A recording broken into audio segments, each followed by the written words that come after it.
You say you don't believe in God, yet scientist Sir Roger Penrose calculated the likelihood of the universe having this precise of a design, and the calculation he came up with was 10 billion to the 123rd power, which is the number 10 billion with 123 zeros at the end, a number that humans cannot even comprehend. You say you don't believe in God, yet atheist scientist Stephen Hawking stated in his book, The Brief History of Time, that at the moment of the Big Bang, if the expansion rate of the universe was different by even 1/100,000th millionth of a percent, that the universe would have collapsed back on itself.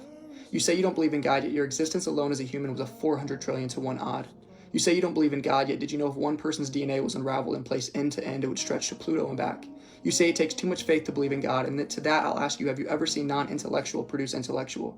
Have you ever seen non-life produce life? Have you ever seen a massive explosion or expansion produce design and order? Every explosion I've ever seen has led to mass destruction, not design and order. You say you can't trust biblical texts because they are ancient manuscripts that were written by men thousands of years ago, yet the Bible is the most preserved text in all of humanity, with over 25,000 manuscripts in the world. I then ask you, why do you trust the reliability of people like Caesar, Galileo, and many other ancient figures when they have far more less items written about them?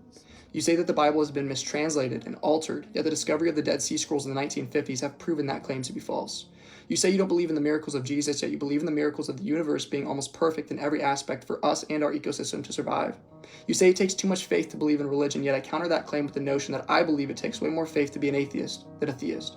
You say there is no point to be a believer, yet studies show religious people live a happier life, more likely to adopt, more likely to volunteer, and marriages that are done biblically divorce way less. You say you don't need God to have good morals, and you would be correct. But then you cannot ground your morality in anything else but pure opinion. And you say, who cares? And then I'd ask you, who was right morally, Mother Teresa or people who have killed millions in the past? Because it all comes down to subjective opinion if you're an atheist. And if you've had enough bad people have a bad subjective opinion, we would be in a world of trouble. God allows us to ground our morality in an objective manner instead of pure opinion of one person versus the next. You say the Bible isn't reliable, yet carbon dating has allowed us to see over 2,000 prophecies confirmed from the Old Testament to the New Testament. You say believers are living in a fairy tale, yet the evidence of Christianity is so overwhelming, I would ask you, how can you not believe? You say, why does God allow humans to suffer and not even have enough food to live? And I'll turn that question right around against humanity and ask, why do we as humans allow people to not get enough food and water to survive? You say, why doesn't God just come down and show himself and so that we can believe? And I say to that, he already did, and we killed him. And I know that if he came again, we would try to kill him again because the world hates the truth and loves their sin.